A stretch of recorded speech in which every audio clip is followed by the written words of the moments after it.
Good evening, many thanks for joining us and welcome to CoreTV News on the hour with me, Emmanuel Ezekiel. We do apologize for having gone off air in a couple of hours. Now the news.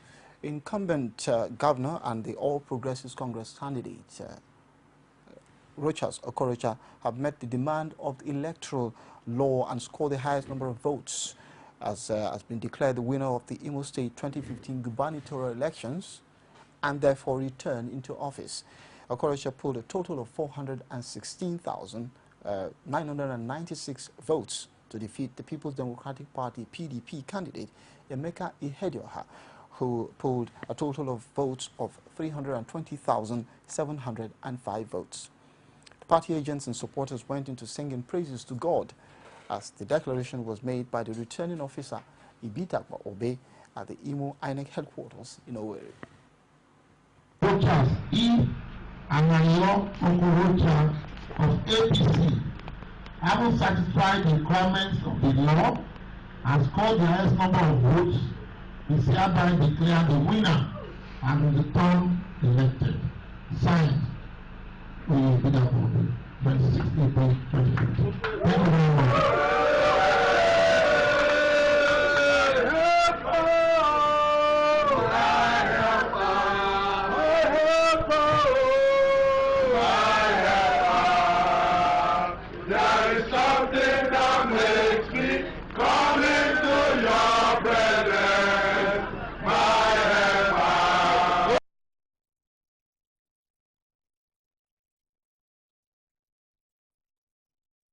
Staying with Imo supplementary elections, Senator Hope Uzodinma, representing Imo West, and his sister were arrested for allegedly electoral malpractices at Omuma, Oru East local government area of Imo State by a combined team of policemen and soldiers.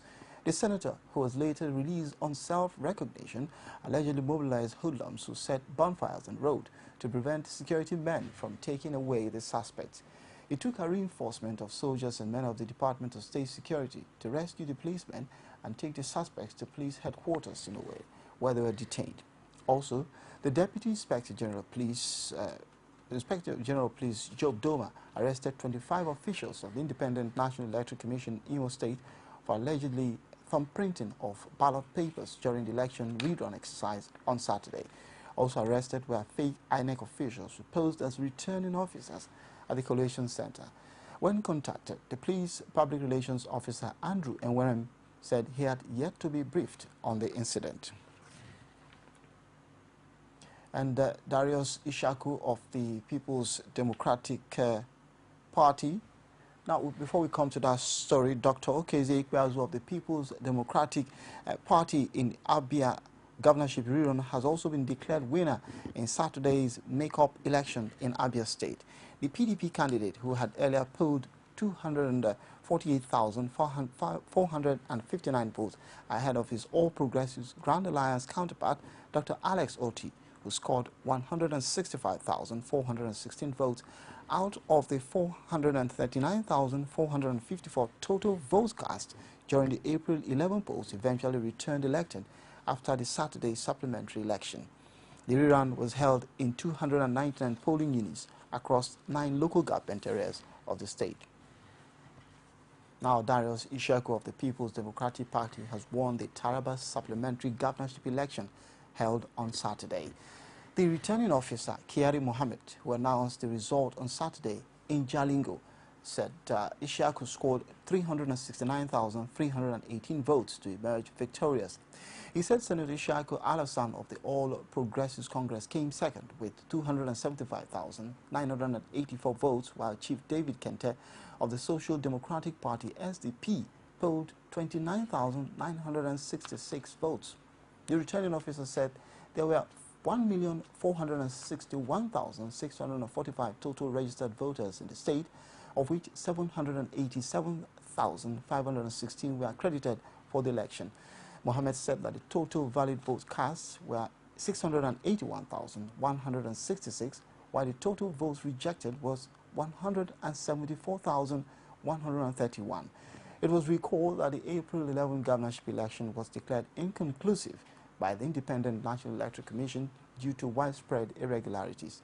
INEC on April 25 conducted supplementary elections in 218 polling units in the 10 local government areas of the state.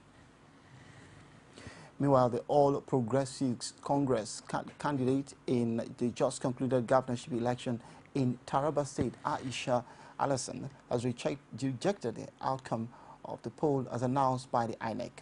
Addressing a press conference in Jalingo shortly after the announcement of the results, she said daylight robbery and said that the party would challenge the results in the elections petitions tribunal.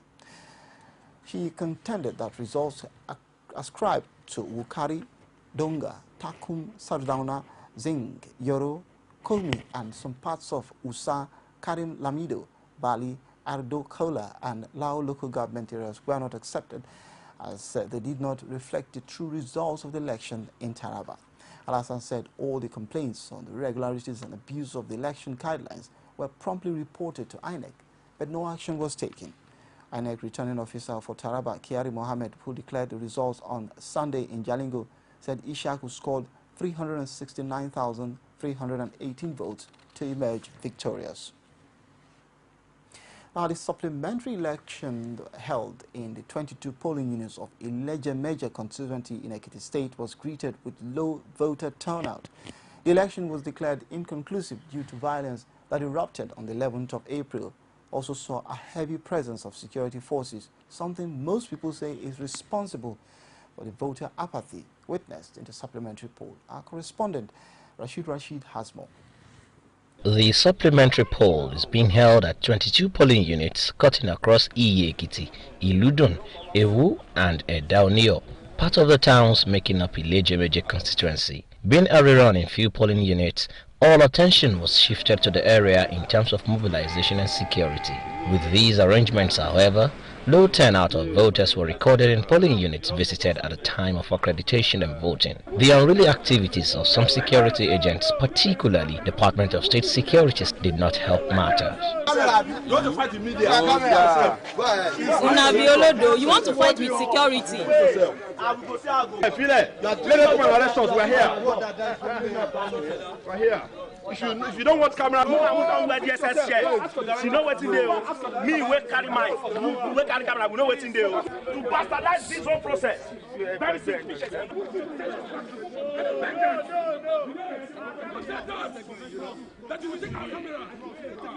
The All Progressives Congress were quick to attribute low turnout to the intimidation by security agents, but the PDP is handy to exonerate the security forces of any wrongdoing. There have been a lot of shootings overnight all through, and this has created a lot of panic and fear in the minds of the people. Why they shooting bats? When you hear gun in the night, someone must be hunting in the bush. Do you see blood in the town? Don't leave that alone, my brother. Even as voting and counting done, candidates expressed their reactions to the whole process. The people's will should be allowed to prevail. What happened 2 weeks ago is least expected, when PDP agents and thugs were kidnapping ballot boxes. We don't want all these things again.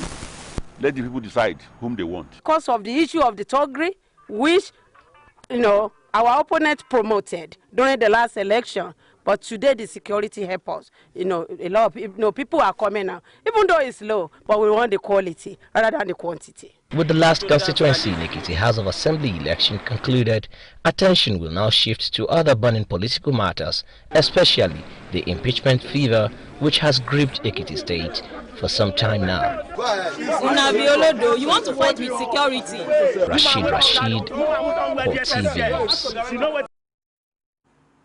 Staying with elections, one person was feared dead on Saturday as youth of the People's Democratic Party and the All Progressives Congress clashed at Ayimba Okura constituency in Dekina local government area of Kogi State.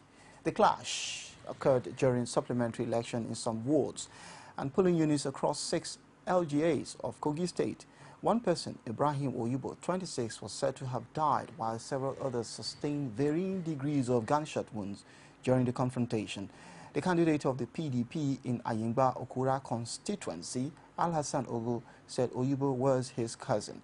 According to Ogu, the young man was with him in his house when gunmen on motorcycles numbering about 10 stormed his residence. He alleged that they shot sporadically at his residence for a long time and later shot Oyibo dead on the spot. He added that the riot policemen on patrol later dislodged the assailants, but John Makolo, the media officer of the APC candidate, Abdullahi Bewa, said he was unaware of the attack.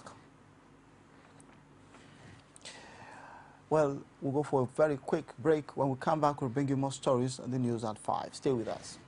From time immemorial, women have birthed life, shaped character, and by extension, influenced the society. Moremi of Ife, Emotan of Benin, Queen Aminat of Zaria, all women of influence and power. Whether it's before election, after election. How ironical, women being so powerful yet have few grounds in decision making. I see you as a wife, and I see you as a wife to a man. We are talking women in politics. A woman will be bold enough to stand up and say, I want to become president of Nigeria. Only on CoreTV News. Welcome back. It's still the news at 5, where you can track our stories on the following social media platform: Facebook, facebook.com/CoreTV News, or Twitter at CoreTV News NG. You can also check our YouTube channel, youtube.com/CoreTV, leave a space, and the news. Nigeria has recalled its High Commissioner to South Africa, Martin Cobham, and his deputy Uche Okeke in protest against continued xenophobic attacks in the country. Foreign Affairs Minister Aminu Wali said in a statement that the envoys were summoned for consultation on the violence. He added that the invitation was meant to get more facts on the situation on the ground.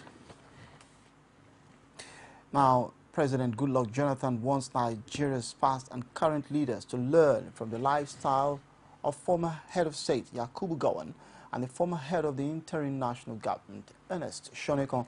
This, he says, is because of their consistency in attending official events at the State House throughout his tenure as president.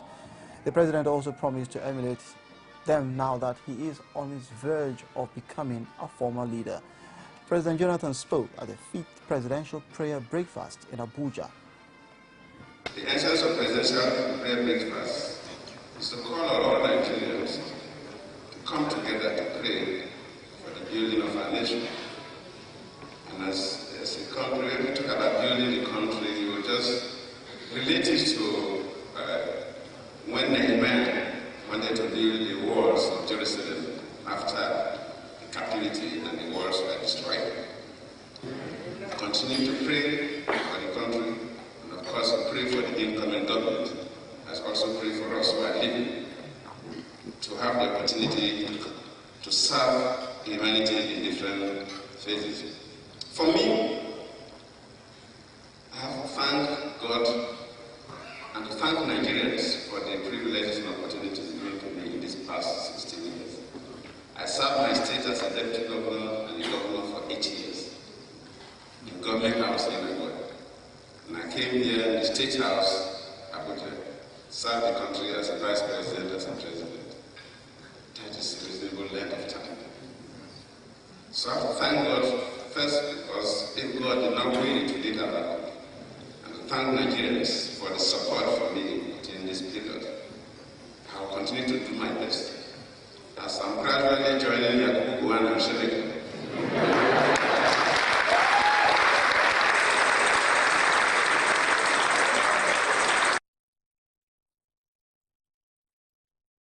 Our next story takes us to Oyo State, where some indigenes of the state have ascribed the second-term victory of the incumbent governor in the state as a reward for hard work and quality leadership. This, they say, the jinx broken by him did not come as a surprise because of increased awareness of the electorate in deciding which candidate deserves their mandate. Our correspondent, Omotayalo, has more in this report. 4, 5, 6. Elections have come and gone, but many have not gotten over the experience and outcome of the process. Specifically in the Pace-Setter state, the build-up to the governorship election was quite tense, as a result of predictions of violence and anticipation as to who would emerge winner amongst 3 prime candidates who served before as governors and 2 other first-time candidates. But when Oyo decided, the incumbent governor Abiola Ajimobi emerged winner against all odds of a no second-term jinx. This is what these Oyo leaders make of this historic victory. It's not a written law, neither is it an unwritten law. He said a former secretary to government made a statement, who is late now. So there is nowhere that it is written that no, Ibadan indigenes will not become governor twice. But generally taken as a jinx, which the incumbent governor, Governor Abiola Ajimobi, has broken, if it is. No any other human being who can say that I will not follow you 2 times, I will not follow you 3 times. Only God has that idea. His victory at the poll did not sit well with Accord governorship candidates and the supporters who accused the incumbent of rigging the election. But on the other end, these indigents say the incumbent governor deserves the victory as they advise the grieved candidate to desist from the cause of violence and allow the interest of the state supersede personal gains. I've always said it, more than any governor in this state, Senator Abiola Ajimobi has performed wonderfully well, and he deserved the victory. Violence does not pay. People have come out embassy and they voted for their respective candidates. What extra will create a violence? The lesson we should learn from the re-election of Governor Ajimobi and any other re-elected governor or top echelon is that the voter is now wiser.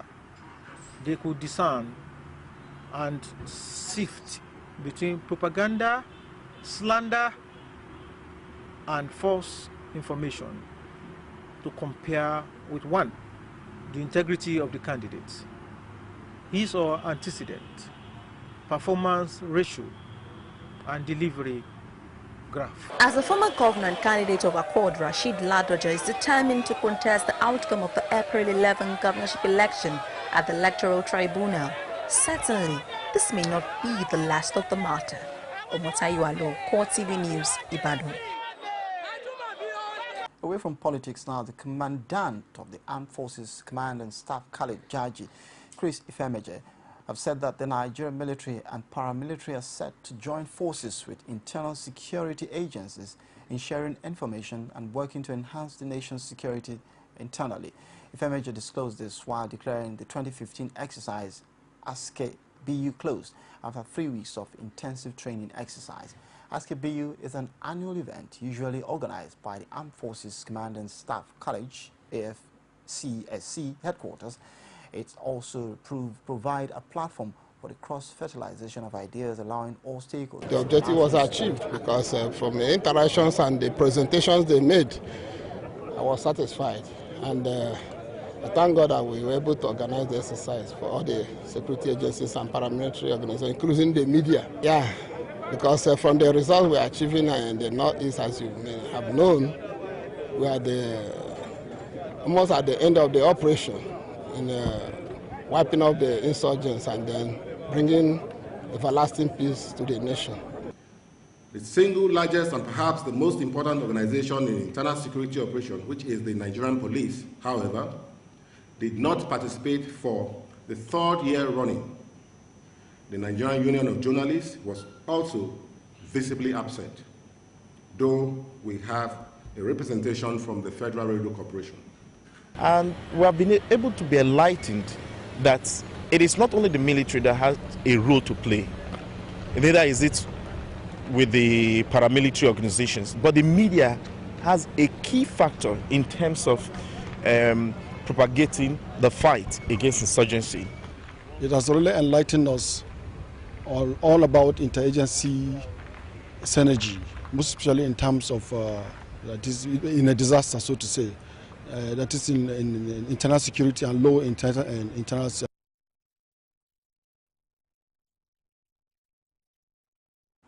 Our next story is on health, where the Edo State government says it is yet to meet the set target of 87% in the vaccination of children against polio and other vaccine-preventable children diseases. Permanent Secretary and Minister of Health Philip Ubodaga dropped this hint at the second round state flag-off ceremony of the National Immunization Plus Days in Benin. Correspondent has more in this report. As the second round of immunization plus days kicked off in Benin City, more than 50 children were administered the vaccine by Philip Ubodaga, who represented the State Health Commissioner, Arenuwa Erege. The Permanent Secretary said no amount of vaccine given to children is too much but will only help to boost their immune system. He added that Edo State is in a class of its own in the South-South and blazed on the trail of the use of a new vaccine combination of polio and pneumonia. The last one that was done, when this survey was done, we achieved 96%. So we must not rest on our oars. We must build on that and improve to make sure that 100% of our children are ready with vaccination. He added that immunization is an inalienable right of every children. Hence, the state government has continued to provide the needed support alongside other development partners. And we must reach our children to ensure that vaccine-preventable disorders are eliminated from our communities.